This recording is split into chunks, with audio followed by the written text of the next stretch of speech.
할렐루야, 복음 충만교회 서조영 목사입니다.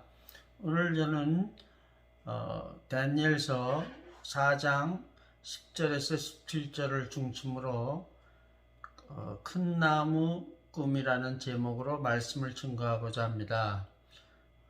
성경을 봉독하겠습니다. 내가 침상에서 나의 뇌 속으로 받은 이상이 이러하니라. 내가 본즉 땅의 중앙에 한 나무가 있는데 고가 높더니 그 나무가 자라서 견고하여 지고 그 고는 하늘에 닿았으니 땅끝에서도 보이겠고 그 잎사귀는 아름답고 그 열매는 많아서 만민의 식물이 될 만하고 들짐승이 그 그늘에 있으며 공중에 나는 새는 그 가지에 깃들이고 무릇 혈기 있는 자가 거기서 식물을 얻더라. 내가 침상에서 뇌 속으로 박은 이상 가운데 또 본즉 한 순찰자 한 거룩한 자가 하늘에서 내려왔는데 그가 소리질러 외쳐서 이처럼 이르기를 그 나무를 베고 그 가지를 찢고 그 잎사귀를 떨고 그 열매를 해치고 짐승들로 그 아래서 떠나게 하고 새들을 그 가지에서 쫓아내라. 그러나 그 뿌리에 그루터기를 땅에 남겨두고 철과 놋줄로 동이고 그것으로 들 청초 가운데 있게 하라. 그것이 하늘 이슬에 젖고 땅의 풀 가운데서 짐승으로 더불어 그 분량을 같이 하리라. 또 그 마음은 변하여 인생의 마음 같지 아니하고 짐승의 마음을 받아 7대를 지나리라. 이는 순찰자들의 명령대로요 거룩한 자들의 말대로니 곧 인생으로 지극히 높으신 자가 인간 나라를 다스리시며 자기의 뜻대로 그것을 누구에게든지 주시며 또 지극히 천한 자로 그 위에 세우시는 줄을 알게 하려 함이니라 하였느니라. 다니엘서 4장 10절에서 17절. 성경 본문을 하나 더 봉독하겠습니다. 베드로전서 5장 5절입니다. 젊은 자들아 이와 같이 장로들에게 순복하고 다 서로 겸손으로 허리를 동이라. 하나님이 교만한 자를 대적하시되 겸손한 자들에게는 은혜를 주시느니라. 성도 여러분, 지난주에는 나는 그리스도인이라 라고 말할 때는 이런 말을 하는 것이다 라는 이야기에 관한 첫 번째 이야기, 구원에 관한 이야기를 말씀드렸습니다. 수잔 모린이 이 기도하여 한 영혼을 구원한 이야기를 소개하고 너희 속에 착한 일을 시작하신 이가 그리스도 예수의 날까지 이루실 줄을 우리가 확신한다는 말씀을 전하였습니다. 오늘 저는 나는 그리스도인이라고 말할 때는 이런 말을 하는 것이라는 이야기에 관한 두 번째 이야기를 하고자 합니다.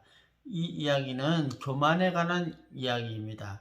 오늘은 교만하였던 바빌론의 느부갓네살 왕이 왜 큰 나무 꿈을 꾸었는지 소개하고 하나님은 교만한 자를 대적하지만 겸손한 자를 원하신다며 또 회개할 때 큰 은혜를 베푸신다는 말씀을 전하고자 합니다. 우리가 나는 그리스도인이다 라고 말할 때는 교만한 마음으로 자랑스럽게 말하는 것이 아니라 내가 교만에 넘어지는 때는 나의 길을 안내할 하나님의 도움이 필요할 때면을 말하는 것입니다. 잊지 마십시오. 하나님은 말씀하십니다. 젊은 자들아 이와 같이 장로들에게 순복하고 다 겸손으로 허리를 동이라. 하나님이 교만한 자를 대적하시되 겸손한 자들에게는 은혜를 주시느니라. 베드로전서 5장 5절. 성도 여러분, 세계에서 제일 높이가 높은 살아있는 나무 이름을 혹시 아십니까? 하이퍼라이언이라는 이름의 나무입니다. 이 나무는 그 위치가 피해를 볼 것을 우려하여 비밀에 붙여져 있는데 레드우드 내셔널 스테이트 파크의 한 곳에 위치하고 있습니다. 이 파크는 델 노르테 카운티에 있죠. 지난 2006년도에 측정한 높이가 379.1피트, 115.5m였으니 지금은 130m 정도 높이는 되었을 것입니다.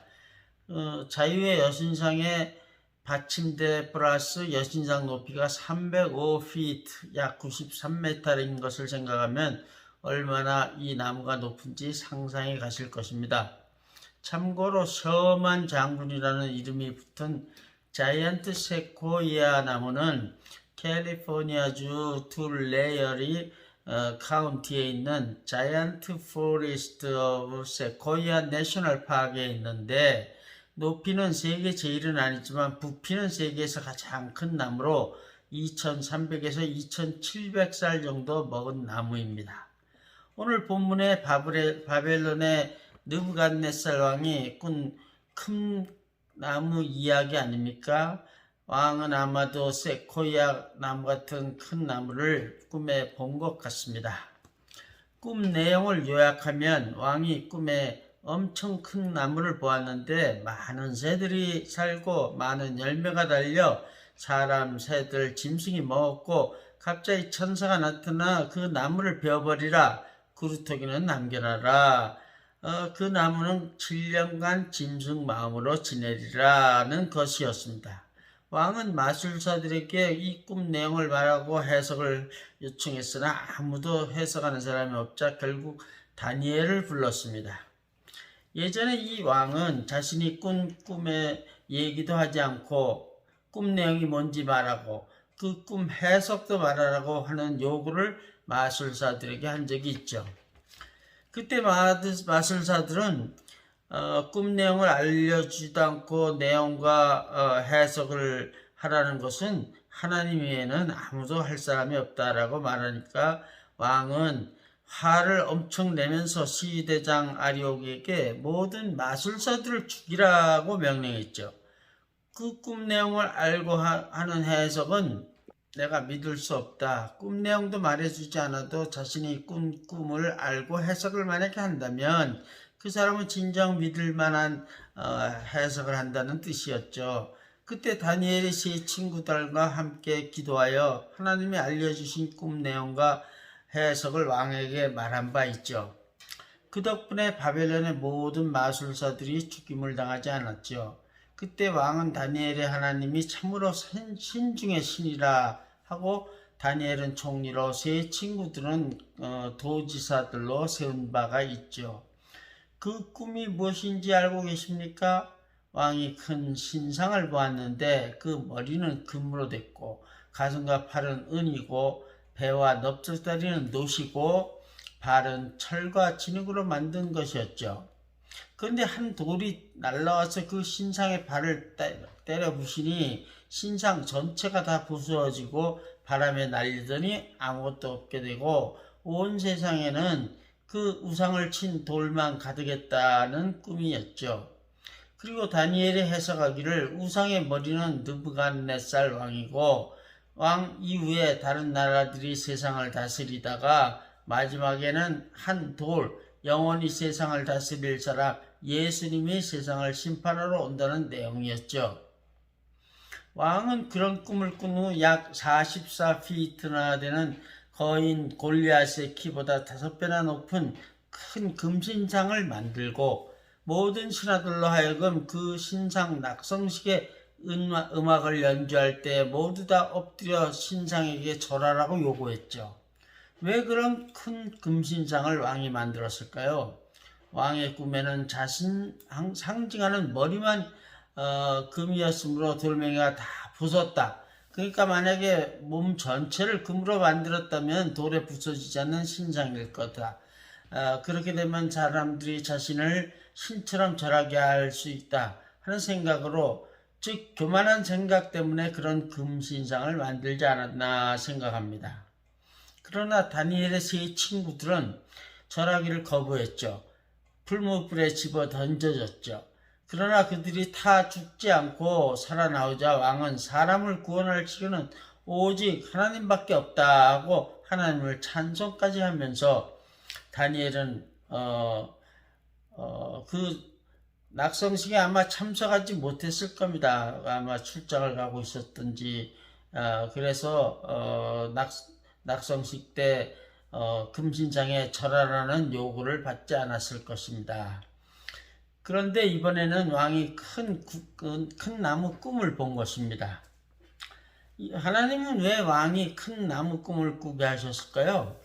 여러 금속으로 만든 신상이 예수님을 상징하는 사람의 손으로 하지 않고 뜨인 돌에 의해서 산산조각이 나는 꿈을 꾸게 했어도 감히 부서지지 않을 것이다 생각하는 온통 금으로 만든 금신상을 만들었을 뿐만 아니라 그 금신상 우상에게 절하게 요구했기 때문이죠.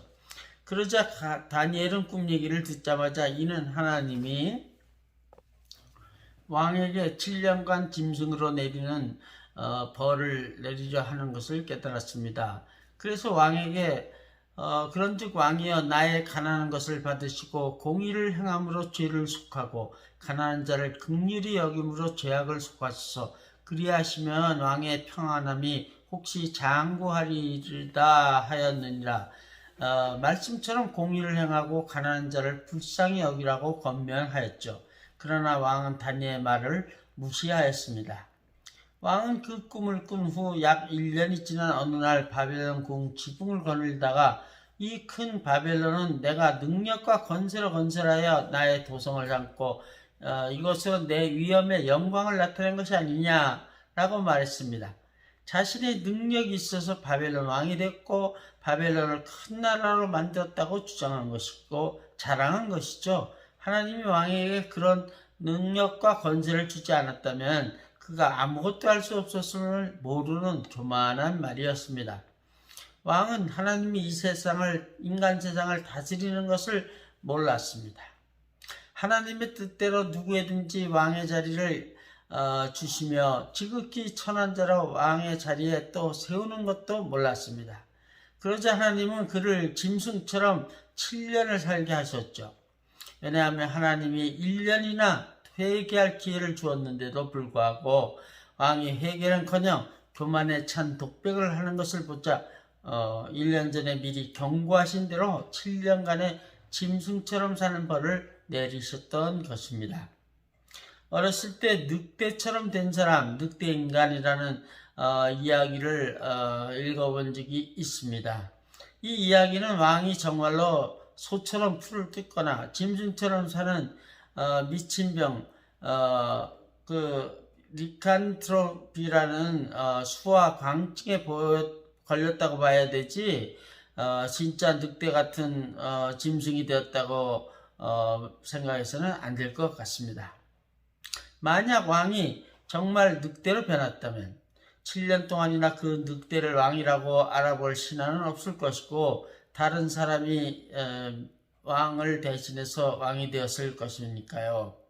그러나 성경은 7년 후 왕이 다시 정상적인 사람이 되어 하나님을 찬양하고 나라를 다스린 것으로 되어 있습니다. 하나님은 교만한 자를 대적하십니다. 왕이 큰 나무처럼 위엄이 있는 것이 모두 자신의 능력 때문이라고 교만한 마음을 드러내면 그 나무를 베어버리겠다고 경고하셨죠. 그러나 완전히 멸하지 않겠다고 또 알려주셨습니다. 왜냐하면 그루터기를 남기고 철과 놋줄로 그루터기를 묶어 누군가가 그루터기마저 빼어버려 완전히 죽이는 것이 아니게 만들고 싶어서 알려주신 것입니다. 이것이 바로 하나님의 은혜입니다. 하나님은 왕을 7년 동안 짐승처럼 살게 하셨습니다. 그것은 하나님이 세상을 다스림을 깨닫게 하기 위해서였죠. 왕은 다니엘로부터 그 꿈의 해석을 들은 후 자신이 교만하게 살아와서 지은 죄들을 회개하여야 했습니다. 그러나 회개 없이 1년을 지내고 1년을 지낸 후 교만한 말을 내뱉자 그 즉시로 벌을 받아 짐승처럼 변해 7년을 살게 되었던 것입니다.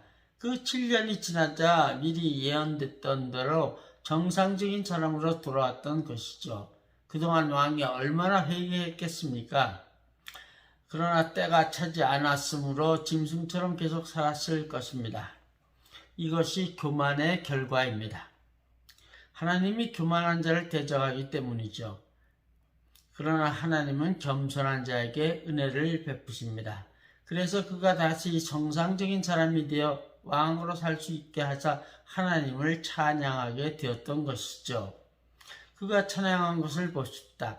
하늘의 왕을 찬양하며 칭송하며 존경하노니 그의 일이 다 진실하고 그의 행하심이 의로우심으로 무릇 교만하게 행하는 자를 그가 능히 낮추심이니라.